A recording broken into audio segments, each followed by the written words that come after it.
સાથીઓ, વર્ષો પહેલાં ઉકરડા આપણને છે ને ગામડાઓમાં જોવા મળતા હતા, પરંતુ હવે ઉકરડા ગામડાઓમાં પણ જોવા નથી મળતા.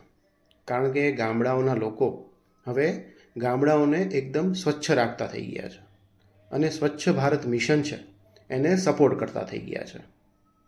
પરંતુ હવે જે ઉકરડા તમે જોવાના છો એ જામનગર શહેરના એવા વિસ્તારના ઉકરડા છે કે જ્યાં શિક્ષિત લોકો રહે છે, ધનિક લોકો રહે છે, વેપારી અને નોકરિયાત લોકો રહે છે. તેમ છતાં ત્યાં આવા ઉકરડા તમને જોવા મળશે. કારણ કે અહીંયા લોકોને જાહેરમાં એંઠવાડ નાખવાની, કચરો ફેંકવાની અને પાન મસાલા ખાઈને જ્યાં ત્યાં થૂકી દેવાની એક સહજ આદત પડી ગઈ છે. સાથીઓ, વિકાસની વાતો આપણે બધા કરીએ છીએ, પરંતુ વિકાસ તો જ શક્ય છે જો એની શરૂઆત આપણે આપણાથી કરીએ. આજે શહેરમાં સ્કૂલ્સની બાજુમાં, મંદિરની બાજુમાં, સરકારી કચેરીઓની બાજુમાં તમને આવા ઉકરડા જોવા મળે છે.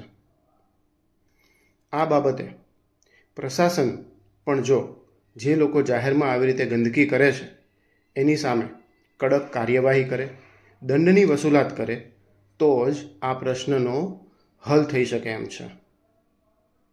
સાથીઓ, સરકાર સ્વચ્છ ભારત મિશન પાછળ કરોડો રૂપિયાનો ખર્ચ કરે છે અને આપણા શહેરને સ્વચ્છતા રાખવા માટે આપણે સેલ્ફ ડિસિપ્લિન અવશ્ય કેળવવી પડશે. તો ને તો જ આપણે સ્વચ્છ ભારત અને વિકસિત ભારતનું જે આપણું સપનું છે એ સાકાર કરી શકીશું. જય ભારત, સ્વચ્છ ભારત.